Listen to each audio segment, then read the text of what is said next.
Halo semuanya, selamat datang di bedah materi kita kali ini. Coba bayangin deh, sebuah operasi intelijen tingkat tinggi. Tapi ini bukan di era modern yang penuh peretas canggih atau gadget ala James Bond ya. Ini benar-benar thriller spionase kuno. Satu orang, sendirian, harus menghancurkan pasukan raksasa cuma modal pikiran dan manipulasi narasi. Serius, ini bukan cuma sekedar sejarah. Ini tuh ibarat masterclass mutlak soal psikologi manusia.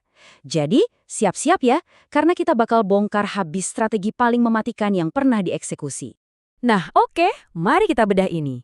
Gimana caranya coba? Anda mengalahkan aliansi militer raksasa, bayangin ada 10.000 tentara tanpa menghunus satu senjata pun. Kedengarannya mustahil kan? Tapi ini misi beneran yang harus dipikul sama seorang pria bernama Nuaim bin Mas'ud. Lawannya, aliansi raksasa Ahzab. Logikanya nih, satu orang lawan 10.000 itu ya bunuh diri. Tapi Nuaim ini tahu satu rahasia penting. Sebesar apapun pasukannya, pasti ada satu titik buta yang benar-benar mematikan. Bagian 1. Misi melawan aliansi. Target utamanya, kepercayaan. Ya, objektif tunggal Nuaim di sini adalah menghancurkan rasa saling percaya di antara 3 faksi raksasa yang lagi mengepung mereka. Buat ngejalanin misi gila ini, Nuaim harus mainin peran sebagai agen ganda. Maksudnya, dia beroperasi itu pura-pura jadi sekutu yang super setia, padahal diam-diam dia lagi ngancurin mereka dari dalam.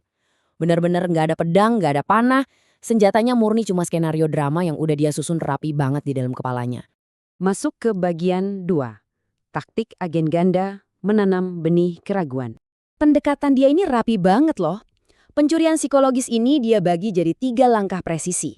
Pertama, dia harus menyusup ke Bani Quraizah, terus kedua, memanipulasi komando Quraisy, dan yang ketiga, mengunci faksi Ghatafan.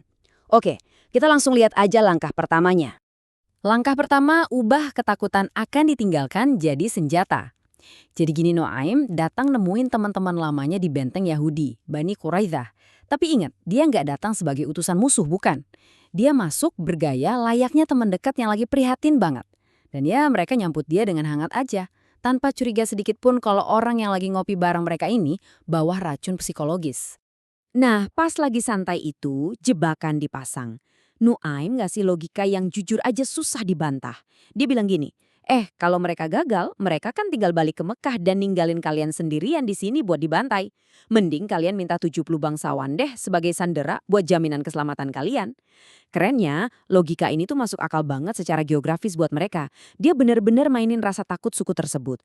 Bani Quraizah ngerasa, wah ya juga ya, kita butuh asuransi nih, dan ide minta sandera ini kerasa super logis. Umpan pertama, sukses dimakan. Tanpa buang waktu, begitu jebakan pertama on, Nuaim langsung gas ke langkah kedua. Giliran, ketakutan akan pengkhianatan yang dijadiin senjata. Sekarang, adegannya pindah ke tenda komando Quraisy bareng pemimpin mereka, Abu Sufyan. Nuaim datang dengan muka panik, napas ngos-ngosan, bertingkah seolah-olah dia baru dapat info intelijen A1 yang super gawat. Di depan Abu Sufyan yang kondisinya emang lagi capek berat, Nuaim netesin racun kedua. Dia bilang, Abu Sufyan, gawat. Bani Quraizah diam-diam udah bikin kesepakatan rahasia. Mereka nanti bakal minta sandera dari Anda, tapi ujung-ujungnya bakal diserahin buat dipenggal. Jangan sampai ngasih satu orang pun. Gila kan? Coba perhatiin betapa pinternya Nuaim. Dia ngebingkai permintaan sandera dari suku Yahudi yang padahal belum kejadian loh, sebagai sebuah jebakan maut yang pasti terjadi. Bagian 3. Jebakan dilema tahanan, sebuah masterclass dalam teori permainan. Nah, yang bikin ini makin menarik, apa yang terjadi di sini tuh persis sama konsep prisoners dilemma atau dilema tahanan. Singkatnya, ini tuh paradoks di mana dua pihak yang mikirin kepentingannya sendiri malah gagal buat kerjasama. Nuaim sukses nyiptain kondisi absolut di mana Quraisy sama Bani Quraizah nggak mungkin bisa akur lagi, gara-gara dua-duanya udah lumpuh duluan sama paranoia. Dan ini ngasih gambaran brilian banget soal apa yang berkecamuk di kepala kedua faksi itu. Bani Quraizah mikirnya gini, kalau Quraisy nolak ngasih sandera, fix mereka berencana ninggalin kita. Di sisi lain, Quraisy mikir, kalau Yahudi beneran minta sandera, wah fix mereka mau ngkhianatin kita. Jaring manipulasinya benar-benar terkunci mati dari dua sisi. Masuk ke bagian 4. Klimaks kehancuran aliansi, ledakan Sabtu malam. Oke, semua persiapan tadi ngebawa kita ke malam klimaks penentu. Kita urut kejadiannya dengan cepat ya. Poin 1, Abu Sofyan ngirim utusan dan ngasih perintah buat serangan total besok paginya. Poin 2, Bani Quraiza nolak perintah itu alasannya karena besok hari Sabat. Dan tiba-tiba mereka nuntut 70 sandera sebagai jaminan sebelum mau maju perang. Poin ketiga, udah bisa ditebak, aliansi langsung runtuh seketika. Pas laporan tuntutan sandera itu sampai ke telinga Abu Sufyan. Wah, di otaknya ini adalah konfirmasi mutlak kalau omongan Nuaim tuh 100% benar. Abu Sufyan langsung meledak marah. Paranoianya memuncak dan dia sampai teriak gini, "Saya nggak akan ngasih satu sandera pun. Jangankan orang, bulu ketiak unta pun nggak akan saya kasih." Reaksi marah yang spesifik banget ini adalah puncak dari bias konfirmasi. Dan tahu nggak, penolakan kasar ini justru jadi bukti kuat buat Bani Quraizah kalau Quraisy emang beneran niat kabur. Dampaknya tuh instan, moral tempur langsung anjlok ke titik nol. Kepercayaan antar faksi hancur lebur malam itu juga. Bayangin, aliansi 10.000 tentara yang tadinya kelihatan mengerikan, tiba-tiba rontok dari dalam. Tiap faksi ngunci pintu benteng masing-masing, lirik-lirikan penuh curiga, dan mulai siap-siap buat mundur. Pasukan raksasa ini hancur berantakan, murni cuma karena rasa nggak percaya. Bagian 5. Analisis seni manipulasi. Mengapa operasi ini berhasil? Kalau kita bedah ini, kayak studi kasus bisnis atau intelligence, ada 4 pilar manipulasi yang bikin ini sukses besar. 1. Mengeksploitasi insecurity. 2. Kredibilitas aset. 3. Waktu yang kritis. Dan 4. Kerahasiaan total. Sebenarnya, Nuaim tuh nggak repot-repot bikin masalah baru loh. Dia cuma nyiram bensin aja ke atas api insecurity yang emang udah nyala di alam bawah sadar mereka.